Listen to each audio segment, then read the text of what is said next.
How's it going, everyone? It's Yasser back with another video. Today, we are going to be talking all about Indeed and how to apply for jobs Indeed. Now, if you're watching this video for the first time on my channel, you don't know who I am. I'm a career coach and I've also worked as a recruitment specialist in the past. So I know what it's like on the inside of the workings of a recruitment department, or what it's like to actually be looking at resumes every single day, to be interviewing people. So I can kind of give you some advice on how this works, okay? Today, what I want to do is I want to tell you, if you are going to be using Indeed, if you're going to be applying online, what are some best practices you can keep in mind when you're applying online, okay? If you watched any of my videos before, and even though I'm a recruiter and my job is to go through resumes every single day, I'm telling you that if you want to have the best shot at getting a job interview, applying online probably isn't the best way of doing that, okay? But there are caveats to that. There are some ways where you can stand out if you're applying online. So we're not going to talk about the whole networking strategy and stuff like that. We're only going to focus on what you can actually do on Indeed to boost your chances. Now, if you'd like to know what I've done for my clients in the past using networking to really get some job interviews, you can check that out in the description as well, okay? Today, I want to focus on Indeed and how to give yourself a leg up on Indeed. Now, one thing I want to point out with online job postings, the people it works the best for are the people who actually fit about 80 to 90% of the job requirements. So, for example, if you're looking for a marketing coordinator role, right? And you're looking for another marketing coordinator role. Maybe you got let go and you're looking for another one after that. The best person to fit a marketing coordinator role is someone who's been a marketing coordinator before. Think about it. Like if you want to hire a carpenter or something like that, you're going to look for someone who's done carpentering work before, right? I don't know what the word is on that one. Anyway, you're going to look for some sort of track record. If this person has done this before, then they can probably do it again. Same thing with an accountant. If someone's hiring a junior accountant and you've been a junior accountant before, it just makes it that much easier. And this is why when people are applying with no experience or applying to job postings, they have a lot of trouble finding that they're not getting interviews or not really getting called. So the people that online job postings works the best for are the people who actually fit the requirements. If you are someone who doesn't have a lot of experience, or maybe you don't have a lot of experience in the country you're applying to, and you're using online job postings, I'm sorry to tell you, but it's going to be a lot more difficult for you just because you're not able to translate your experience to the employer. You might have a lot of small things. So, for example, if you're an immigrant in a new country and you've got a lot of your experience from back home, you have to tell the employer how your experience is relevant to their country, to their company, and all of that is hard to do on your resume, okay? The other thing I want to mention with online job applications is timing. Timing is huge, okay? I see people go on Indeed. Actually, let's do that right now. I'm just going to open up my Indeed right here. Suppose we go on here and we type in marketing coordinator. That's just the example we'll take today. I'll zoom in just so you can see better. Now you see all of these postings open 4 days ago, 30 days, 19 days, whatever, okay? If you're the average job searcher, what you'll do is you'll apply, okay? This is not a very smart strategy. And the reason I say this is recruiters have a very specific way of reviewing resumes. Okay, let me just break it down for you. Suppose that a role is about to open, and let's take a marketing example. A marketing manager is like, I need a marketing coordinator on my team. What do I do? They will sit down with the recruiter, or they will sit down with the recruiting team, and they will tell them what they want. Okay, so they'll say, I'm looking for a marketing coordinator with 1 year of experience. One of the first questions the recruiter will ask is, do you already know someone in your network who might be a good fit for this role? Okay, this is before there's an online job posting. This is before any of that stuff.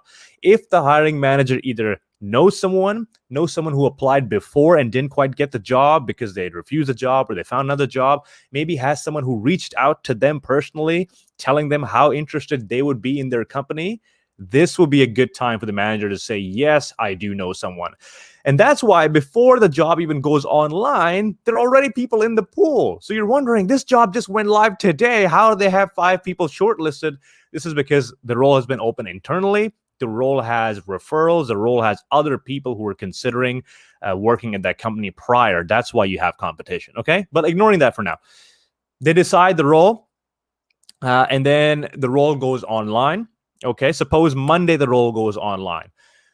A recruiter is not going to refresh every single day and then every single hour and check every single application. They're not going to do that. What they'll do is the role will go online and they'll kind of just chill with it.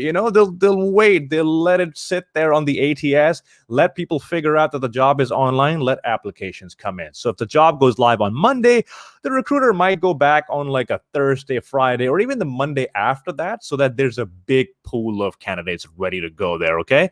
So there's like, we come back the following week as a recruiter, you'll see maybe there are 100 resumes. Now we're talking. Now we have resumes to go through. So what will a recruiter do? Okay, let's take one of these examples. Suppose you're a recruiter at this role. Okay, you're looking for a marketing coordinator. What the recruiter will do is take the job title in most cases and put this into the ATS, meaning put this into their software.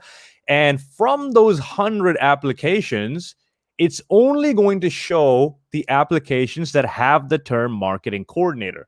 Because what we talked about, the best fit for the role is going to be someone who's done that in the past. So what they'll do is, I'm looking for a marketing coordinator. Let me see if there's other marketing coordinators who've applied. If out of those 100 resumes, they get 7 people who've been marketing coordinators in the past, guess what? They're going to be getting a call. Okay, so that's why I was talking about if you have the relevant experience they're looking for prior, especially the job titles, you're really going to stand out. Okay, they're going to give you a call first. Now, what if this is a super entry-level job, okay? Like this is a marketing assistant job or something like that. So they're not looking for someone who has been a marketing assistant. They just write down marketing, right? They don't want to go through resumes that have no marketing experience in it. Now, once they have the 100 resumes and then they find a keyword, they put in the keyword and they get like 10 people, they'll give those 10 people a call and then say, we found this on your resume. Want to ask you a couple more questions just to see if it's a good fit. Okay. After those 10 people they've talked to, they'll shortlist maybe 5 people. Okay. 100 people apply, 5 people get shortlisted.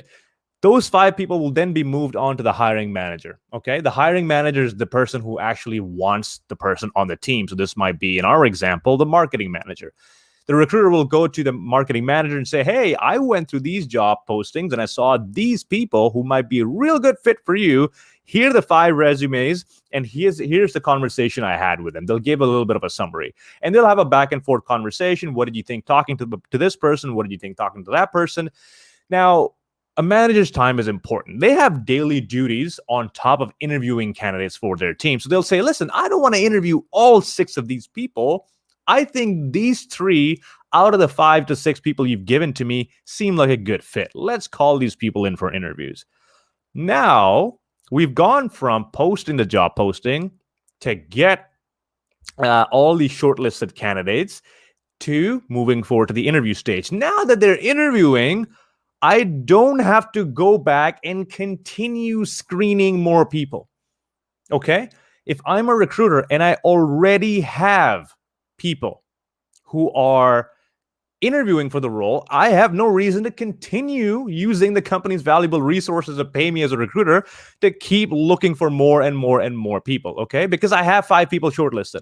So when you go online and you see these postings that are 30 days old, 90 days old, okay, whatever, however many, you're honestly sending your resume into a dark abyss, because by this time, most likely they have a shortlist prepared. They're interviewing people. They're probably in the interviewing process already. Now, when can this work? If you're applying to a job that was posted a month ago, is if they shortlisted 5 candidates. Out of those 5 candidates, they interviewed 3 people and they went to the second round of interviews and one of them accepted it and then they turned down the offer. Okay. And then the other 2 are like, no, we don't want this job. Now they have to start the whole thing from scratch again. What are they going to do? They'll go back to their ATS, look for more candidates, come up with another short list, and then move it forward. How often does this happen? Not very often, to be very honest. So if you are someone who's applying on Indeed and your strategy is to make this as timely, as efficient a process, don't spend too much time on postings that are really old. Okay, we've got a couple of questions. We've got, do I have more chances with a role that has been posted 20 days ago or with a role posted 5 days ago? So I just answered your question there, D. If you're applying for a role 20 days ago, I'd much rather you look for a role that is relatively recently posted. Okay, and kind of like I told you just now, a recruiter will post a job, give a little bit of leeway time, so like a week, to have resumes come in, and then just find the first 5 to 10 people that fit the bill, do a phone screen on them, move them forward to the interview round, and that's it. Pause on that role up until the manager decides who they want. If they're like, you know what, out of these 5 people, none of them are a good fit, go back and look for more candidates, then they'll go back.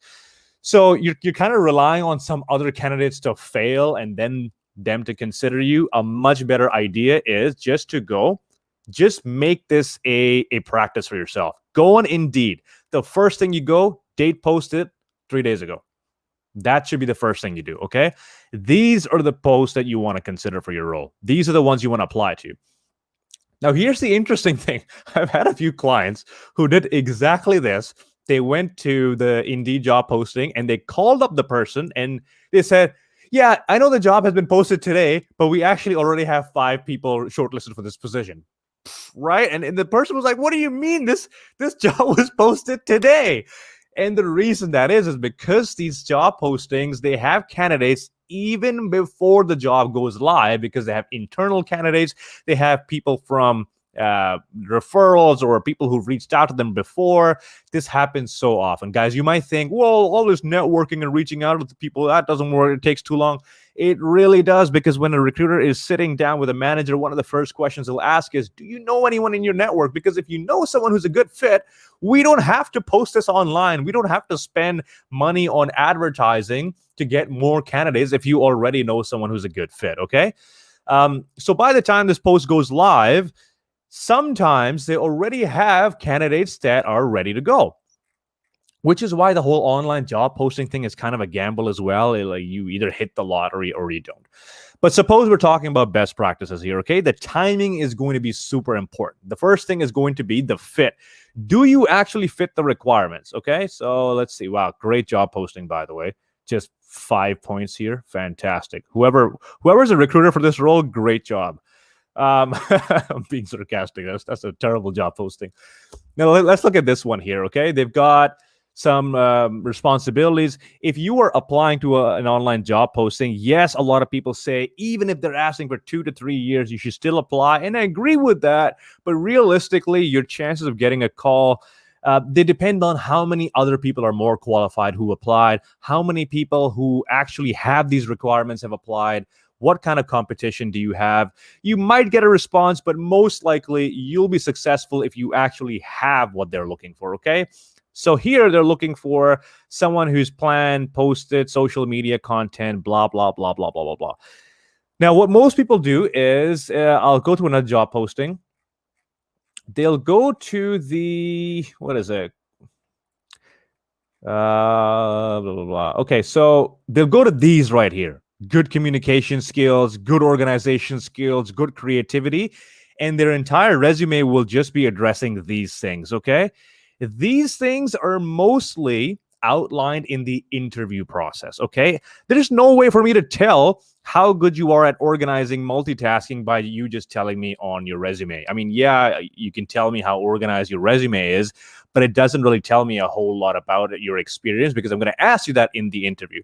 Same thing with attention to detail, blah, blah, blah. These are all those things that all employers want their employees to have, but this is not like the main thing they're looking for. And one big mistake I see people make when they're applying to jobs online is their entire resume is just, I'm a hard worker, I'm a team worker, or I have Microsoft Excel skills, right? If you do all of that, and I know why you're doing this because they say these are the knowledge and skills we're looking for, you're not going to stand out. And again, strong oral and written communication. Like how do they know based on your resume you have those things, right?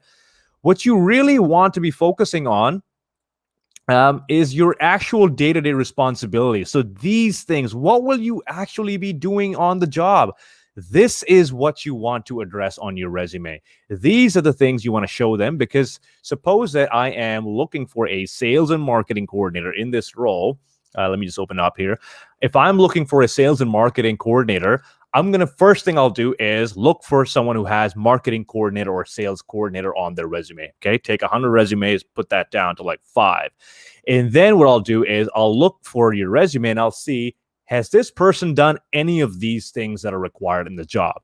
I'm not going to be looking at all the communication skills, crystal clear. Like, even though it says in the qualification, this is not what recruiters are looking for on the resume. And this is a big mistake, because a lot of people who apply for jobs will only write this stuff, like great communication, great. Everyone can say that. Everyone can say they have great communication skills, but it doesn't really help you stand out. If you have used tools like Google AdWords, Google Analytics, LinkedIn, WeChat, blah, blah, blah, you've done all these things. This is what you want to type out on your resume to get it to stand out. Okay. So first thing is going to be the timing.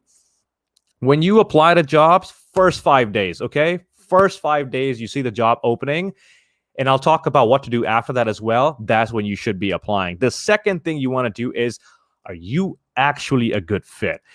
Yes, you can get away with applying if you don't think you're a good fit, but do you honestly want to waste an hour of your time going back, adjusting your resume, customizing your cover letter, sending it out? Like, the mental toll it takes on you to do this process for, like, if you're applying for 5 job postings every single day and you're going back and forth, resume, cover letter, it's going to mentally drain you. And you've been doing this for a while. You probably know it's been doing that, okay?